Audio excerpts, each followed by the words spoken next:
Olá pessoal, tudo bem? Eu sou o professor Super Malva. Vamos aí para mais uma videoaula, mas antes de mais nada, vai lá, se inscreve no canal, ativa o sininho para não perder nada, dá aquele like positivo, não custa nada e ajuda bastante aí o nosso canal. Canal simples aqui, ó, você vê feito na casa do professor, mas o importante, pessoal, é essa interação bacana, eu aprendendo bastante com vocês através dos comentários, vocês aprendendo um pouquinho comigo aí através dos vídeos e essa interação bacana que a gente vai se ajudando aí. Isso que é importante. Então vai lá, se inscreve no canal, dá aquele like positivo e vem contigo. Pessoal, aula de hoje desenvolvimento psicomotor e aprendizagem. Pessoal, a motricidade, pessoal, é o que? É isso aqui, ó, é o movimento, tá? Aquela coisa que a criança faz, correria no parque, na sala de aula, a atividade dela. Então a motricidade, pessoal, nos alunos hoje, ela é muito diferente das crianças da nossa época, devido à expansão das tecnologias. Na nossa época, o que a gente fazia? Na nossa época a gente ia pra rua, eu não, porque fui criado com vó, né? A avó não deixava brincar na rua, a gente ficava até frustrado, minha irmã e eu, a gente ficava triste, porque a gente ficava ali no quintal, em cima do muro ali, encostadinho, vendo as crianças brincar na rua. Mas, caso à parte, né? Já passou. Mas a criança, na nossa época, ela brincava na rua, ela corria, era pega-pega, esconde-esconde, gente, era tanta brincadeira legal, né? Então hoje, gente, graças à expansão da tecnologia, isso mudou muito. As crianças hoje estão cada vez mais sedentárias, cada vez mais individualizadas. Hoje eu moro, por exemplo, num condomínio fechado e eu vejo assim, as crianças bem pequenininhas, elas ainda correm, brincam, mas as crianças maiores ali, eles ficam sentados, reunidos, cada um com seu celular na mão, gente, que é uma coisa muito triste de se ver. E com o avanço tecnológico abusivo, as crianças elas pararam de trabalhar sua parte motora, abrindo espaço para o sedentarismo, gente. O desenvolvimento futuro da criança, ele vai ser muito melhor se ela for mais ativa a essas questões logo na sua infância, logo quando ela é criança. Então assim, hoje a criança ela está muito dependente das coisas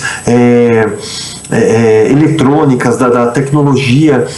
E hoje, os jovens, nem entrando na adolescência, você vê que a criança ali de 7, 8 anos, eles estão mais preocupados em ficar no celular jogando aqueles joguinhos eletrônicos, ou às vezes interagindo em redes sociais. Quando passa dos 12 anos, então, gente, a rede social come solta, esses aplicativos de vídeos e sabe, de fazer formatação. E hoje também outra preocupação que tem, gente, acerca das redes sociais é que hoje você vê os jovens logo cedo, eles estão preocupados em reunir seguidores, gente, parece coisa do Harry Potter, do Lorde das Trevas, né, reunir seguidores.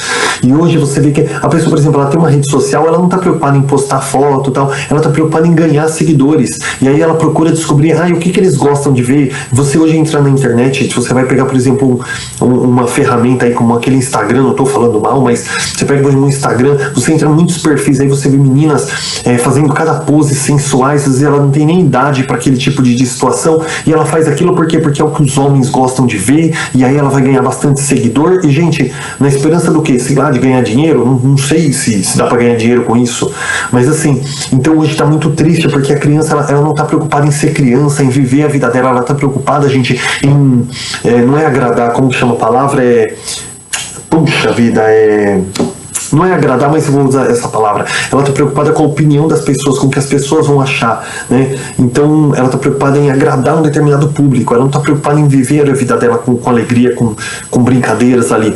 E essa motricidade, ela está sendo perdida, porque a criança está cada vez mais sedentária. Ela só quer ficar comendo, ela só quer ficar sentada mexendo no celular, gente. Tem a parte boa, a parte gostosa. Eu adoro videogame. Até falo com a minha esposa, né? Eu tô aqui com o PlayStation 4, no final do ano eu tenho o PlayStation 5, tô doido aí pra lançar logo. Adoro videogame também, gente, mas tem um momento para tudo, né? Nós temos ali que distribuir as horas do nosso dia. Nosso dia tem 24 horas, você separa ali umas 8 horas para dormir, 9 horas. E as horas que a gente está acordado, a gente tem que procurar dividir elas em tarefas, né? Tem aquela coisinha chata, tem uma louça para lavar, uma comida para fazer e tal, mas eu preciso reservar um momento para mim. Eu também, assim, não posso ficar 4 horas por dia jogando videogame. Joga 1 horinha, 1h30 no máximo, termina ali uma fase do jogo e mas tá tão gostoso, mas depois joga mais. Vamos dedicar um tempinho para uma leitura, vamos dedicar um tempinho para estar com a família, vamos dedicar um tempinho, no caso se é criança, para brincar um pouquinho lá na quadra. Você vê, como eu falei, eu moro num condomínio, eu tenho parque, tem quadra, tem umas mesas ali de jogos de tabuleiro, eles não querem saber de nada disso, eles só querem sentar e mexer no celular, gente. É uma coisa muito triste. A psicomotricidade, pessoal, voltando aqui no tema, ela permite que a criança trabalhe a lateralidade, ou seja, assim, o conhecimento, a noção de limite espacial, né? A lateralidade é uma ferramenta fundamental na alfabetização, como discernir a direita da esquerda, cima, baixo, frente, trás, e a psicomotricidade, gente, ela contribui muito com isso, é uma ferramenta importantíssima. Gente, abordagem epistemológica do desenvolvimento psicomotor. Toda pedagogia precisa ter uma perspectiva intercultural no favorecimento da psicomotricidade. Então, assim, pessoal, nós temos que fazer uma abordagem de conhecimento no desenvolvimento psicomotor. Então, não é só simplesmente chega na escola, o professor de educação física lá no fundamental, vai dar uma bola e deixa correr. Não pode fazer isso. Eu, quando estudava na escola pública, acredito que muitos aí que têm a minha idade, ou tem até um pouquinho menos, vai se identificar com isso. O que era educação física? Futebol, voleibol, handebol. Às vezes, basquetebol. O professor ia lá, ensinava as regras e deixava o aluno correr. Gente, cadê aqueles circuitos, correr em volta da escola, fazer ali, por exemplo, um circuito com cone, com bambolê, só tem que correr pulando dentro, tal, aí você vai, passa por baixo, aí passa por cima. Gente, não tem nada disso mais. Hoje a educação física, hoje não, gente, na época que eu estudava já era assim. Educação física é o quê? Ensinar vôlei, ensinar futebol, ensinar handebol. Só isso. Na época ainda tinha Olimpíadas Escolares, hoje acho que nem existe mais Olimpíadas Escolares. E então, assim, gente, a educação física ela é muito importante. Ela tem que ter o quê? Uma perspectiva intercultural, ou seja, você tem que procurar trabalhar coisas importantes com a criança dentro da educação física, não simplesmente ir lá e dar um futebol, dar uma bolinha e deixar a criança correr. Tem professores ótimos na minha escola, por exemplo, às vezes eu tô com a criança no parque ali, aí eu vou lá, dou uma olhadinha na quadra, o professor tá lá, ele tá dando um circuito, ele fala, olha, você tem que pegar a equipe que chegar primeiro ganha, tal, sempre de uma forma assim saudável, aquela competição saudável, né? Isso é muito importante trabalhar, tá? Por que você tem que trabalhar de uma forma intercultural? Porque quando você trabalha as necessidades da criança, você trabalha um tema que a criança gosta, por exemplo, né? Você vai falar assim, quem gosta aqui de... Vou dar um exemplo, um Dragon Ball, olha, então quem chegar, eu não entendo nada de Dragon Ball, eu nem sei porque eu dei esse tema, eu vou pegar um tema do Harry Potter, vamos trabalhar ali, quem gosta de Harry Potter? Todo mundo, vamos trabalhar ali hoje nós vamos trabalhar com um jogo de quadribol, nem existe quadribol, mas eles vão gostar. Então, olha, quem vai ser o pomo de ouro? O pomo de ouro vai ficar correndo. Então, vamos ver quem consegue pegar o pomo de ouro. Olha, você tem 3 balizas de cada lado. E ali, quem conhece um pouco do Harry Potter sabe aquele jogo ali. Então, as crianças, se elas se identificam, se elas gostam, aí você vai dizer qual que é a relevância de trabalhar, por exemplo, um quadribol. A relevância, pessoal, é o nível de concentração. A criança, por exemplo, você vai pegar esse joguinho do Harry Potter, ele tem 3 bolas. Então você tem vários objetivos dentro do jogo. Você tem que fazer o gol, você tem que desviar daquela bola que tenta te acertar, e você tem o pomo de ouro que se você pegar acaba o jogo e você ganha. Então, e fora a diversão, porque eles entendem a temática, independente se é o Harry Potter, se é Dragon Ball, se é qualquer outro tema aí, essa identificação da criança com o tema, ela vai se divertir muito e ali ela não vai ter aquela preguiça de correr, ela nem vai perceber que ela tá ficando cansada. Então, gente, é muito importante, e qualquer que seja a temática a ser trabalhada, então tem que ser trabalhado de uma forma cultural, de uma forma ali de você trabalhar diversos músculos da criança, diversas psicomotricidade, trabalhar a lateralidade também, do tipo, olha, vamos trabalhar um xadrez gigante, aí você põe a criança ali, ensina uma regra básica, né, o cavalo só pode andar em L, o outro só pode andar na diagonal, o outro só pode andar para frente, o outro só pode andar para o lado. Então, você tem que trabalhar tudo isso. Por exemplo, a educação física ela pega muito em cima da psicomotricidade, e na sala de aula também, tá? Trabalhar sempre atividades ali que envolvem esse tipo de coisa, e não necessariamente também com a criança se mexendo. Na sala de aula você pode trabalhar a psicomotricidade, na educação infantil usa muito, através da coordenação motora, dá bastante atividades que envolvam a coordenação motora, tá? Abordagem epistemológica, já falei. O desenvolvimento cognitivo, pessoal, a percepção. O que é desenvolvimento cognitivo, pessoal? A percepção é o ato de adquirir conhecimento. Tá? Então, o desenvolvimento cognitivo ele precisa ser contextualizado socio-historicamente, como produto cultural, as relações entre o desenvolvimento psicomotor e aprendizagem. Foi o que eu acabei de falar. Eu sempre falo antes e acabo lendo depois. Gente, a percepção, né, a aquisição do conhecimento por parte da criança, ele tem um enfoque muito maior quando você trabalha de forma social e histórico, ou seja, você trabalhando com o meio da criança ali, tá? Com aquilo que ela vive, com aquilo que ela conhece, com aquilo que ela gosta. Eu usei um tema ali do Harry Potter, mas pode ser qualquer tema. Você vê que as crianças estão gostando no momento, você procurar trabalhar com aquilo. Você vai despertar ali um desejo muito maior da criança e vai conseguir trabalhar muito mais com ela a questão da psicomotricidade, tá? É isso aí. Gente, uma definição aqui é objetivar o desenvolvimento integral da criança alinhando funções motoras e psíquicas.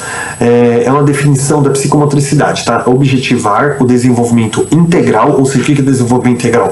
O desenvolvimento em todos os âmbitos, tá? Em todas as áreas de conhecimento. Desenvolvimento integral da criança, alinhando funções motoras e psíquicas, ou seja, funções, né, de se mexer ali, corporais, com as psíquicas, com a linha do pensamento. Trabalha a relação do sujeito com o seu mundo interno e externo, ou seja, a criança ela começa a se descobrir o seu lado individual e também o seu lado social, tá? Então é uma definição mais ou menos aí sobre o que é a psicomotricidade e a importância dela. Mas, pessoal, quais contribuições a psicomotricidade ela pode trazer no desenvolvimento da criança? Que contribuição que ela pode trazer? Gente, nem precisava falar depois de tudo isso que eu já passei aqui para vocês. Gente, primeiramente, a psicomotricidade ela amplia a capacidade sensitiva. A criança trabalha mais os seus sentidos, né? Aquele sentido aranha, né? De percepção, né? A audição, a visão, a atenção da criança, a percepção dos movimentos também, né? Ela tem aquele reflexo mais rápido também, de novo, lembrando do Homem-Aranha lá, caía o copo, ele já ia lá e pegava, né? Valorização de identidade da autoestima, gente. A criança ela vai construindo uma autoestima muito maior, porque através da psicomotricidade ela vai adquirindo coisas da qual ela não se achava capaz, ela nem sabia que ela fosse capaz. Isso gera uma autoestima muito grande, quando ela percebe que ela é capaz de coisas que ela nem sabia. E a formação também da estrutura corporal, né, gente? Você vê pessoas aí que às vezes não conseguem... Tem um exercício que até eu hoje tenho dificuldade de fazer, que é aquele que você estica o joelho e você agacha e tenta encostar a ponta dos dedos na ponta dos pés sem dobrar o joelho, né? Um exemplo aí, bobinho até, mas um exemplo relevante, né? Formação da estrutura corporal, né? A criança aprende aí a se tornar uma pessoa ativa, não uma pessoa sedentária que de repente, quando fica um pouquinho mais velho, não consegue nem andar de forma ereta. A contribuição do professor, qual a contribuição, pessoal, do professor nesse trabalho? Como que o professor pode contribuir com a psicomotricidade, gente? Trabalhar ações educativas como experiências que envolvam o corpo, então aquelas brincadeiras, danças, inclusive danças são muito legais assim, aquelas polichinelo, né, de bater, levantar e pular corda, trabalhar com bambolê também pulando assim, até mesmo o bambolê girando na cintura, mas pulando, fazendo circuitos com as crianças, tá? Então são atividades muito importantes aí que contribuem bastante para a psicomotricidade. Jogos e brincadeiras. E quando a gente fala jogo, claro, não é joguinho de tabuleiro, né? São jogos que envolvam o corpo e as brincadeiras, como pega-pega, desde que a coisa tenha ali um limite, né? Não pode também deixar a criança correr livremente para se machucar. Bandeiras como lencinho branco, passanel, essas brincadeiras que envolvam realmente a motricidade. E circuitos motores, já falei também. Então, são as contribuições que o professor pode fazer na sua metodologia de trabalho. A psicomotricidade é a conexão de 3 aspectos, pessoal. É a conexão dos aspectos social, cognitivo e motor do ser humano. O que é social? Ele vai ter que trabalhar em grupo. Tá? Você não pode botar a criança para correr sozinha. Ela tem que ter uma brincadeira com as crianças ali que ela vai, através da socialização, ela vai trabalhando isso. Cognitivo, pessoal, que é realmente a percepção, tá? Percepção de limite espacial, percepção do que ela tem que fazer, onde ela tem um circuito, por exemplo, que ela tem que cumprir. E motor do ser humano, que é o quê? É o mexe, né? Bota o corpo para mexer, senão você não realiza a atividade. Então, ela é a conexão desses 3. A psicomotricidade é a a conexão desses três aspectos, tá? Aspecto social, aspecto cognitivo e o aspecto motor do ser humano. A questão social, emocional, ela visa trabalhar as questões dos sentimentos, tá? Questão social, sentimentos, aquela afetividade com os colegas, né? O famoso se dar bem com os colegas, né? Das emoções. O cognitivo, pessoal, é onde trabalha todo o processo O cognitivo é onde trabalha todo o processamento de aprendizagem, tá? E a parte motora, lateralidade, né? Cima, baixo, frente, costa. Respeitar o tempo da criança, gente, é fundamental. Também você não pode aplicar a psicomotricidade, querer que a criança sai correndo e faz um circuito. Às vezes a criança não entende o significado daquilo. Então, respeitar o tempo de aprendizado da criança é sempre fundamental em qualquer âmbito da educação. E perceber a maturidade da criança no processo de ensino-aprendizagem. Como eu acabei de falar também, tá ligado aí, tá? O tempo de aprendizado da criança. Não dá para forçar uma criança uma coisa que ela ainda não está preparada para aquilo, tá bom? Pessoal, espero que vocês tenham gostado da aula. Qualquer dúvida, volta no vídeo, faz anotações, reveja. Espero que possa estar contribuindo com o estudo de vocês, né? Sei bem pouquinho aí, mas um pouquinho que eu sei, quero estar passando para vocês, dividindo e também aprendendo com vocês através dos comentários, tá bom? Então tá aí o desenvolvimento psicomotor e a aprendizagem, como que a gente pode fazer a relação entre esses dois fatores, tá? Bons estudos para vocês e até a próxima aula. Não esquece de se inscrever e ativar o sininho para não perder nada, tá bom?